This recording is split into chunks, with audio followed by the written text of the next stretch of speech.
Vasques. I'm the Director of Plant Sciences at Pure Synergies. Today we're going to be discussing microbe use in cannabis. We're going to go over the advantages and the disadvantages of such. I come from an exciting background of plant cultivation. Started many years ago and I've worked in a variety of different growing systems. I've worked with nurseries that had functioned for native plant restoration, which is a pretty cool experience. We would go out and geotag locations of certain varieties of plants. We'd bring them back. We would put them into cold stratification. And then based on when customers would need plants ready, we could remove them from stratification and then time them for the dates they would need it. In that location, we also use some really innovative ways to work with wetland species in a production environment, which we created capillary beds and hoop houses, which was really cool. Really neat way to kind of keep those plants wet without, creating legitimate ponds. I've also had the opportunity to work in Iceland in geothermal greenhouses, which were quite fascinating. The village I worked in was a main exporter in Iceland, and they actually exported veggies, full production veggies. So I was working in roughly a 20-foot tall to 120 foot, so 100-foot range, 20 feet high, with a variety of vertically trained crops. Really neat part there is that we were planting in the ground using the ground to power the lights and heat the facility. So it was a really unique opportunity to be a part of as well.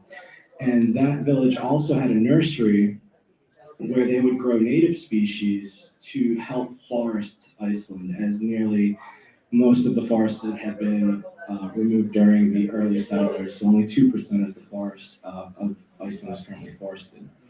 I've also worked in cannabis cultivation for quite a while, and very exciting being on the northeast as this new industry comes in, and had the opportunity to work in many different growing styles, ranging from ProMix in standard pots to cocoa core in pots to hydratable cocoa bricks and rock wool. So pretty much the gamut there, working with microbes that we'll get into. And I'm currently running a 7-zone operation at a local university. We research a variety of plants from thermotolerance of tomato to understanding genetics of some different types of North American natives, and also support a lot of the coursework with some pretty cool plants that originally were brought in for ethnobotany, but now we've kind of taken a different route and are bringing in things with a lot of phylogenetic variation. And it's been a great time. So, what is a microbe? Microbes are microscopic organisms not visible to the naked eye. However, recently, there has been a variety that a type of bacteria that's been found called Margarita magnifica, and it's actually visible to the naked eye. These organisms can grow to around 0.4 inches. Pretty cool. They actually feed on decomposing mangrove leaves as they're underwater, and they're doing their thing there. So that's kind of a one-off, and it's recently just been found. So pretty interesting. I have some examples here at the bottom. So where these microbes interact is called the rhizosphere. So, that's the immediate area that encompasses the roots as well as the soil or any medium that you're using. So here, rhizobium being nitrogen fixing bacteria, they can work to actually allow dinitrogen to be pulled into the soil and then utilized by the plants. We'll get into Ascomycetes, which are a wonderful organism that can help with dampening off and suppressing pythium. And of course, Bacillus being one of the main players that many of you may be familiar with. So these are the organisms of interest here. I kind of put these together based off cannabis use, but a lot of these are also suitable for any type of agriculture. The first genus there, Bacillus. These are generalists, and they're actually suitable for foliar application or soil application. Pseudomonas is a wonderful bacteria as well. They offer a lot of different ways to help the crop. They can simulate hormones, help with nutrient uptake, and also help with abiotic stresses.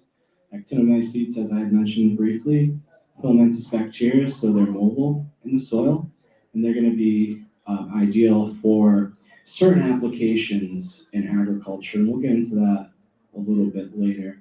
Trichoderma, as many of you may know, this is the cocoa, kind of the microorganism that kind of comes with cocoa, as it has a very tight relationship in nature. So it's often found in cocoa core products just naturally, and has some benefits for sure, but also, storage of cocoa can create issues with trichoderma as well, and we'll get into that a little bit as well. The final organism mentioned here is Mycorrhizae, Faunus genus. This specific mycorrhizae is endophytic, so we'll get into that as well. First, we're going to talk about Pseudomonas a little more in depth. As I mentioned, they're going to aid in plant growth in all aspects, again, mimicking the hormones that the plants create themselves. So when you inoculate a soil with a Pseudomonas bacteria, you're going to have more biomass in your root zones, you're going to have more branching, and you're going to have more elongation. Each of these hormones that I've mentioned here are part of that, each holding their own facet of the benefits you receive there. With Pseudomonas, you also receive some pathogen suppressant activity as well.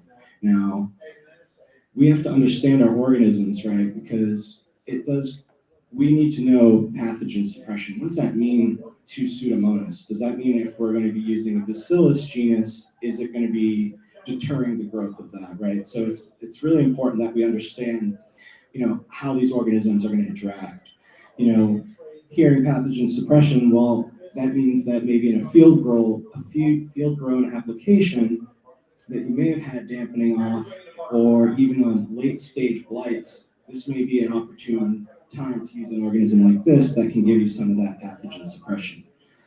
Another neat thing about Pseudomonas, specifically in the soil, is it can create preventative measures for your plant just by utilizing it through induced systemic response. So as the plant is interacting with the compounds in Pseudomonas itself, it actually stimulates secondary metabolites to kind of prime your plant and keep it essentially in its best shape to defend against pathogens. Okay, so a lot of times when we're in our grows and we're looking at our plants, specifically after an inoculation event, we kind of notice a change in leafing.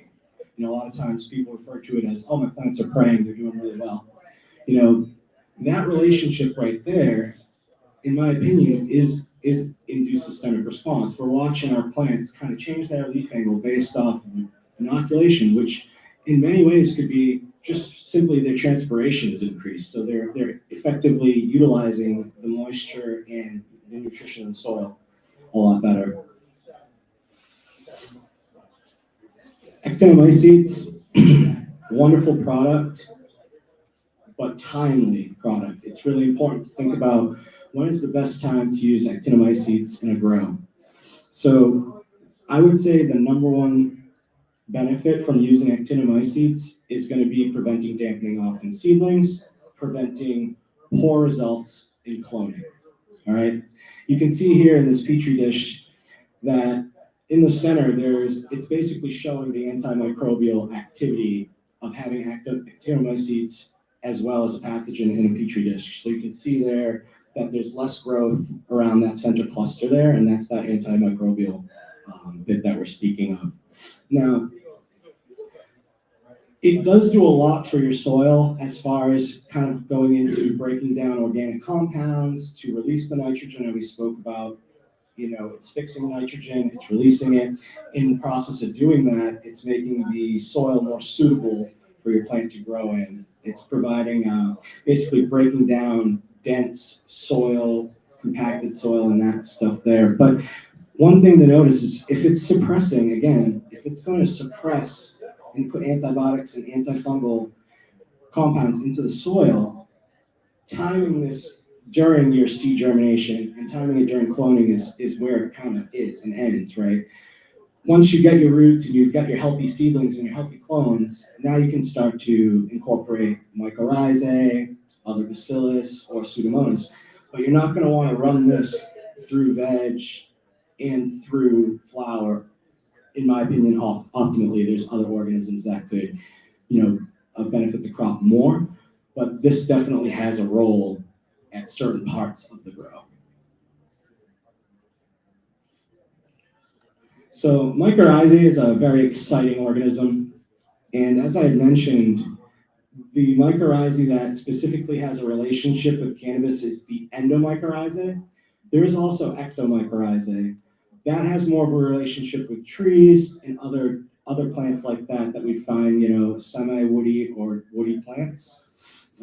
While I was in Iceland, I had a really cool opportunity to work with a student that was studying mycorrhizae. And what he would do is, for the very limited amount of trees they had a cluster, small forested area, and he would knock the conifers over and actually scrape the mycelium masses off of the roots, and then he would put them into a vat of water, essentially a 50-gallon drum. He would aerate that. And he said to me, Nick, every time you do a transplant from the nursery, make sure you water all transplants in with water from this vat. Sure. All right, no sweat. So went on my days doing that. And I was there for 30 days. And, towards that last week, I wanted to kind of go check out these seedlings. And honestly, to my disbelief, I'd never really worked with mycorrhizae that much. And when I pulled these plants out, it was actually insane. The density and the density of roots and the color white. I mean, these were just pristine white roots. It literally blew my mind. And I'm speechless to this day, like what I saw. So mycorrhizae really can do a lot for root surface area, health, and mining of nutrients. But really quick, while I have your attention, we're talking endophytes and ectophytes. These two organisms, or the types of organisms, we need to realize that even if we have a really solid veg nutrition plan and we're running, all these different organisms, we need to understand if they're endophytic. And the reason being is what we're finding downstream in grows nowadays is the stalk plants or mothers are actually getting laden with endophytes. So as we have our veg teams come in and clone these plants, we're actually spreading these bacteria, these fungus, to our next round of plants. Now, it might seem like, okay, well, what's the problem? Well, the problem lies with these organisms are great in the soil. They're not so great in the canopy, right? So, you've got bacillus doing its thing and it's sporulating, or if you don't know what sporulating, reproducing, right? It's creating spores. These things can get airborne. So, we want to be aware, like, hey, if our stock plants have endophytes, they're getting into our clones. We're essentially just spreading a lot of issues downstream. So understanding our organism, understanding what's an endophyte, and also paying attention to signs, right? I had been in a cannabis operation where I was noticing, unique, now I can describe it as kind of like a bacterial ooze. But at the time, I'm looking at this thinking like, well, what's going on with this mother plant? It's got some strange kind of exudates coming out. Come to find out, it was laden with endophytes from we got our bacteria and fungus happy, too happy, honestly, because it was really just kind of going throughout the entire plant. And then all of a sudden, downstream, when we're testing our flower, we're failing for microbiome. So understanding the organisms at play, understanding what they are and how to manage them is hugely important. So that's my bit about the endo and ectophytes. What we notice here, though, this is a cross-section of a root, and we can see the endophytic mycorrhizae kind of working its way here. It's dyed blue. So you can see it here, and then actually travels within cells but kind of conjugates here. And the reason being is, the roots are set up with a xylem, right? This is the water transport tissue. And then this whole area here is the up and down regulation of our nutrition. This is the phloem. So this area here, where this fungus knew, this is where we need to be. It's pretty obvious why. That is the most nutritionally dense area. So that fungus is in there. It's utilizing a little bit of that nutrition, but it's also increasing our surface area of our roots. And mycorrhizae specifically aids in the uptake of phosphorus. So when we're thinking about how we want to create a recipe for our flower rooms, mycorrhizae should probably be a player. It's going to aid specifically with phosphorus uptake. It's going to give you a lot, with more surface area, it's going to give you some abiotic stress resistance as well, right? So, sometimes late veg, we want to push our drybacks, try to stimulate a little bit of stress to try to push our trichome production, things like that. Having an organism like this be a part of that operation can help you reach those goals. So it's truly a remarkable organism. So as we have talked about with microbes in general, we're going to get increased nutrient uptake. We're going to get more efficient nutrient use. So essentially could be feeding less depending on the situations, feeding more depending on the situations, of course. We're going to get that disease and pest resistance. As we had talked about ISR, induced systemic response, right? That's the response we're going to be getting when we're feeding these microbes to our soils. But there's also acquired systemic response, and that's when we're actually applying these microbes to our foliage, our canopies. And it's been found that a lot of these, again, using these correctly, right? We're not going to go into our flower rooms and start spraying bacteria, right, guys? But in veg, there is an opportunity for it. Of course, again, management of these things is important, right? So if we come in, we do our transplant from the clones, we get our veg plants rolling, we might want to do like a bacillus treatment to the foliage earlier on. And I would recommend a wash before going into flower, as much as it's an extra step. You can get a lot of good growth and kind of priming of your plants. Again, it's important that we know what we're kind of bringing into the flower rooms, right? So we would want to be aware that maybe we should give them a rinse and literally just water, rinse them off, and send them in. But at least you get the benefits in veg. And again, going into flower, we can focus more on those soil microbes, but managing them correctly, and we'll get into that. Of course, the number one thing we're going to get from incorporating microbes into our systems is larger yields. It's plain and simple that these microbes are designed to help put on biomass. And I've seen it in different trials that I've run personally. So we've talked a little bit about endophytes and some of the issues that they can cause. And this flower here is an example of what can happen if endophytes are mismanaged. Imagine you're walking through your flower room and you're looking down at your growing media, and maybe there's some algae, maybe there's a little bit of mold growth, maybe it could just be the organisms you're using and they're happy, they're sporulating, right? Like if it was a fungus and it was super happy, it would create a mushroom, right? So these things happen, and as you're working, you're moving by, you're kind of bringing that up into the air, you're getting it airborne, spores land on the flowers, and this is the outcome here. Now, when we're using these products, biofilm production is probably the worst part about it. And what I recommend, you're using these products, if you have an irrigation event that includes any microorganism, it is crucial to flush the irrigation system immediately following. I like to say, if you come through 30 seconds, your irrigation flush should be 20 seconds, double that, so a minute. 30 seconds of inoculation, a minute immediately following of just water. Now, some of you may think, well, am I wasting it on the back end? Am I going to be pushing it through the block? No. These interactions are going to happen fairly quickly. Obviously with mycorrhizae in your growing system, you may need to re-inoculate more, especially if we're using sterile products like Cocoa Core, Rock Wool, Perlite, right, ProMix, or a peat-based media. Because there isn't the that more in-depth relationship with true sand, silt, and clay, true soil by definition, these organisms do need to be re-inoculated or put into the system, much like us, right? Like we're eating our yogurts in the morning. If we don't eat our yogurt every morning, we're not going to have the benefits of those microorganisms, right? So it's similar with cannabis, but specifically in our sterile growing medium. All right, so biofouling. Biofouling is essentially when biofilm becomes unmanageable or has just been left unmanaged.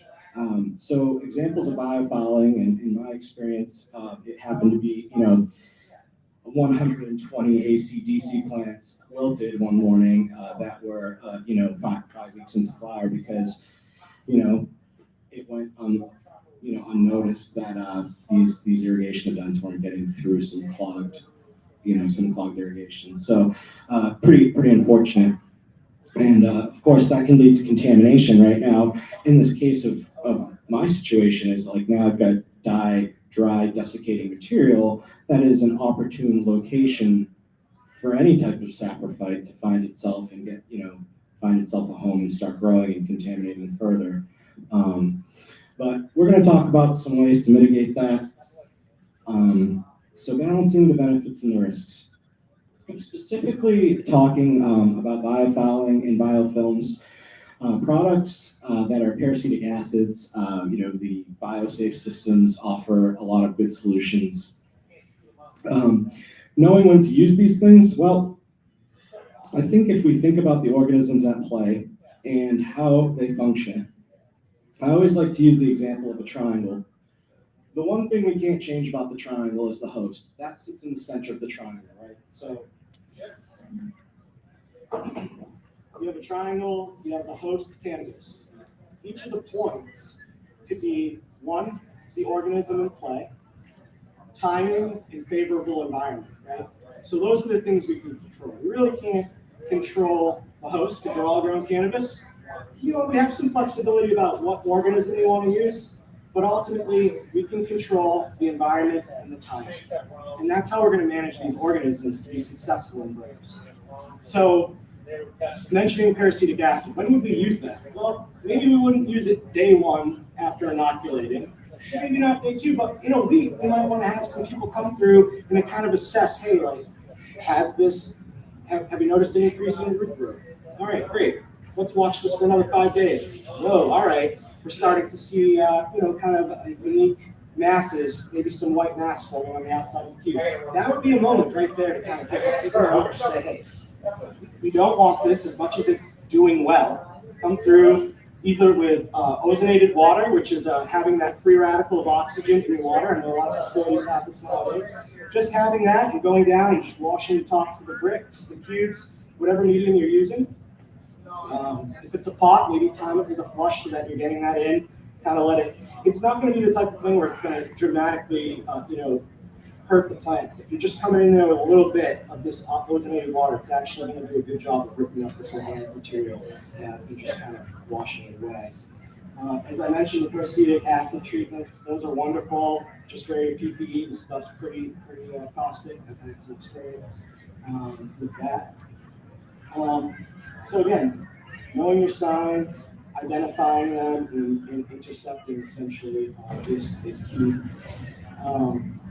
So a lot of innovation has been going on in microbial technologies. There's a lot of different things that we've seen over the years happening. Trying to make the products cleaner, more efficient, work quicker, things like that. Here at Pure Synergies, we've developed a product that is a purified probiotic, so no living organism, but still all the benefits that you would receive. And it's really fun to work with and create. So in summary, we've gone over microbes of interest, ways to manage them, when to use them, and ultimately how to increase our yields and have a better growing experience. So thank you, and I'll take any questions.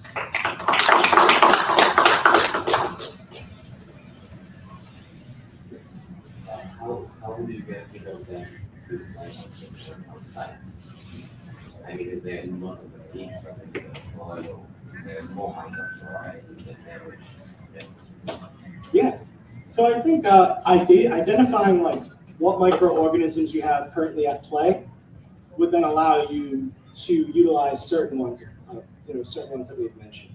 Most likely, bacillus is probably a player in the soil and things like that. So again, understanding where you're at will allow you to kind of aid and set up your soil for the future. But again, it's all about knowing where you're starting. So soil, especially growing in soil, it's super important to get soil tests done. So you have a really good baseline of where you're at and you can move in either direction basically.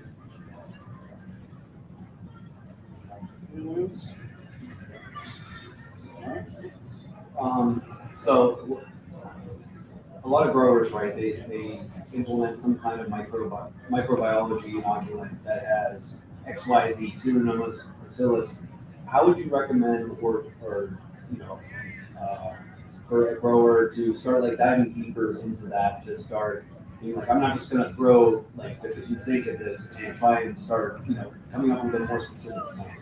Yeah, so I would approach that by finding the actual genus species separate. So one example of this would be like Bacillus subtilis specifically is sold as Serenade. Serenade is a product that's kind of marketed towards tomatoes, but at least you know that your like active ingredient is just Bacillus subtilis. So that would be one example there. Actinomycetes is another one. They have actinobate. That is a product that just has actinomycetes in it, right? So I do hear you, especially in the cannabis space. It seems like they are just throwing the kitchen sink at every single product, right? And it's unsettling, especially after how I explained that some of these things are not synergistic, right? Exactly. So, and I think it's important for you guys to know because you're spending money on this stuff, right? And they're just kind of selling you like everything, and it may be because they generally don't know, or they do, and they're just like hoping for the best. When you have all those colony forming units, which ones are growing, right? Like it's pretty misleading. And what I would do is when you're searching around, try looking for products that are very much just one of and test it.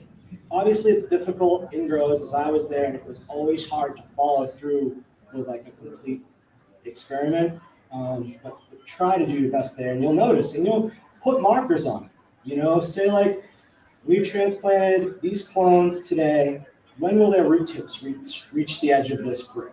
If it's that example, of that type of growing system. Then have some, have 25 plants that you don't do it to, and just compare them that way, and then build from there.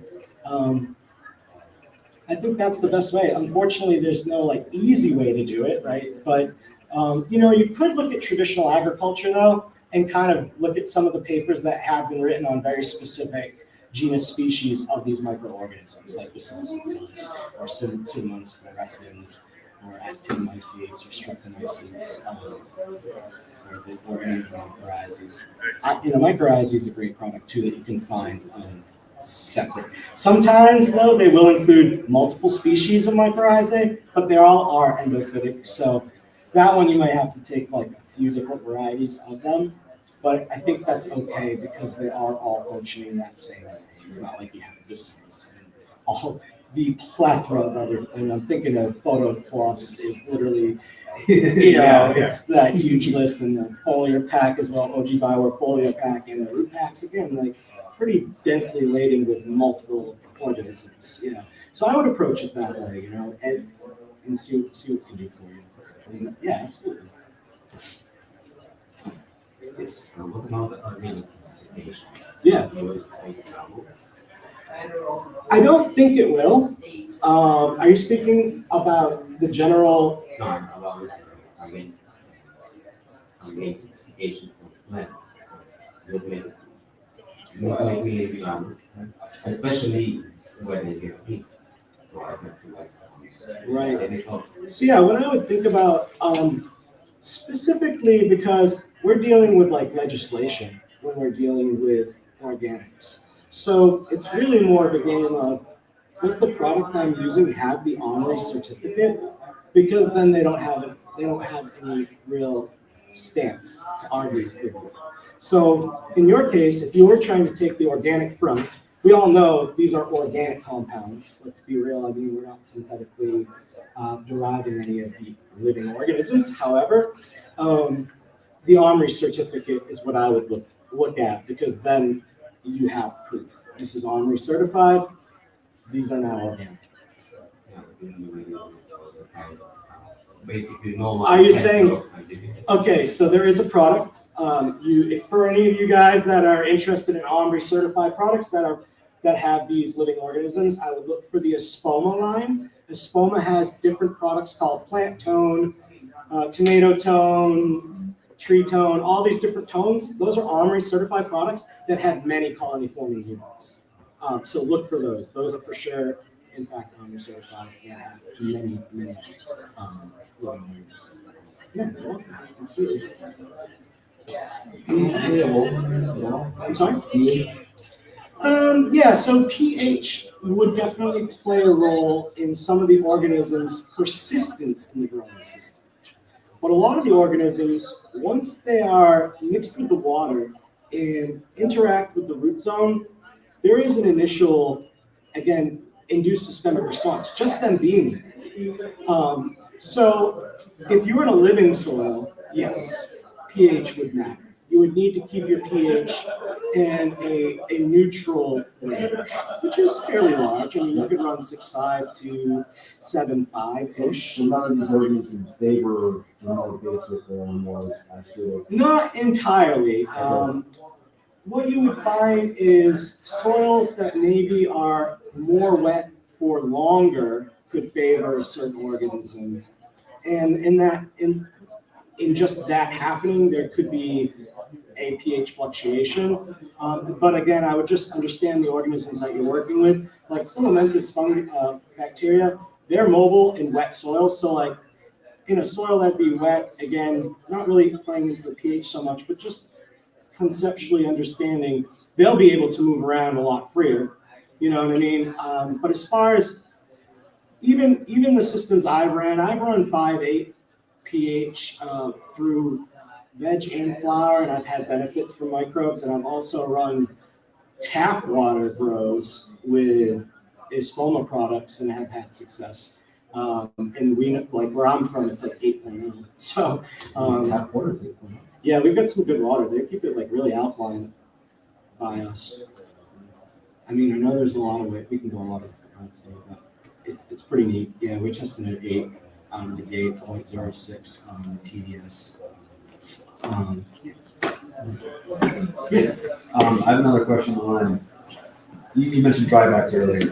So, whenever you're running your typical 8 to 9 week indoor cycle, in this last few weeks, you're trying to get those generative cues, get that maturity, finish the flower, and you're getting pretty dry in your substrate. Yeah. What's your thoughts on that in terms of the microbiology and how it can handle that, and how it relates to how often you should be inoculating it at times? Keep that microbiology in there while you're running these big dry. Yeah. So something to think about there is most likely during that time we're cutting back on nutrition as well. It would be okay to send in non-nutrient inoculations. So just kind of like you could kind of cut the amount of organism in half and still send it through with water. That way, you're getting some in there, and it's going to help with the abiotic stress of getting those drybacks. So you might want to think about inoculation. It's going to be tough because you're not going to want biofilm. So you got to think like inoculate, maybe follow it up, or take the inoculation and your total watering amount and have it be a quarter of the amount, and then send that like whatever the normal volume would be, just so you're giving it a bit of that organism to help with those abiotic stresses. So you're not going to see that wilting essentially. There's going to be a bit more turgor in the plant, even then when you're trying to hit all those cues towards the end. You could, instead of using your irrigation, something we had done is actually use a 50-gallon bucket with wheels, and we'd actually go over the tops of the cubes late flower with mycorrhizae just over the tops instead of sending it through irrigation for biofilms as well. So you can be creative kind of to get the organism in and not jeopardize your system. Because again, biofilms are literally, They're nightmare. yeah, they are the nightmares.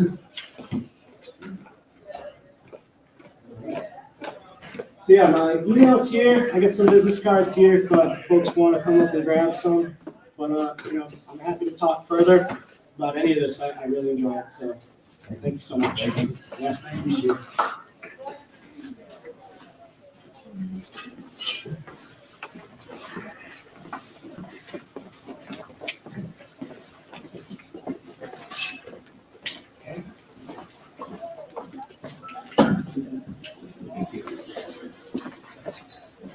Thanks again. Absolutely. Thank you. Thanks.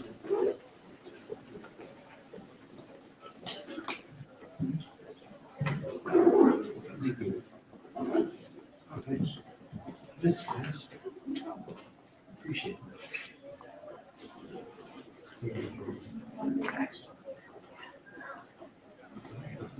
Thank you. Thanks, girls. I'm not very long. Did I come up short again?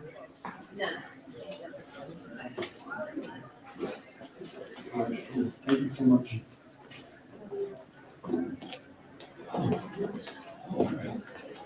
Sweet.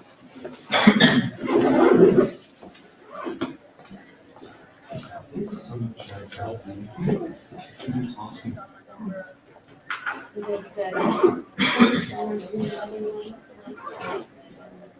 Yeah, I feel great, so I'll just get better.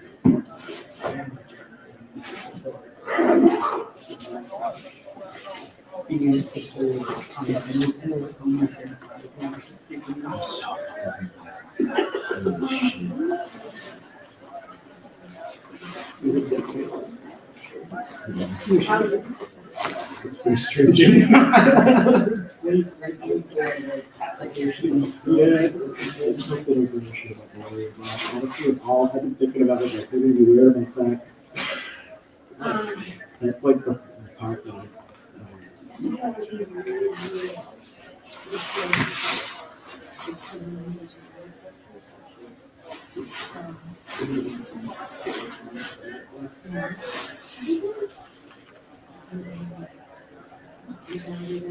haven't thought about it because I have family members that want to spend money, but I'm also like, you need to do this really, really like, proper.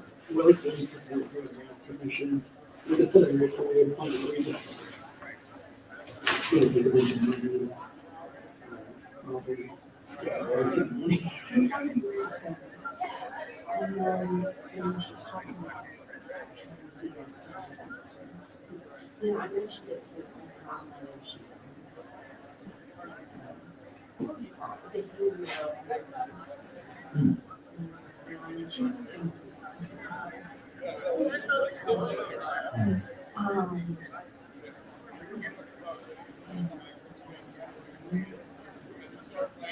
Yes, I mean, look at Jeff Bezos. His was all family. Fucking crazy.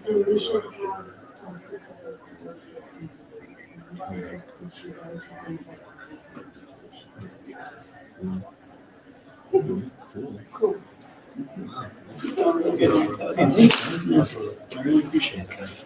Thank you so much for no stress until that. I'm so glad. And then that's one down, many more to go. Yeah, You exactly. just need to chip off that first one. The rest gotta roll with it.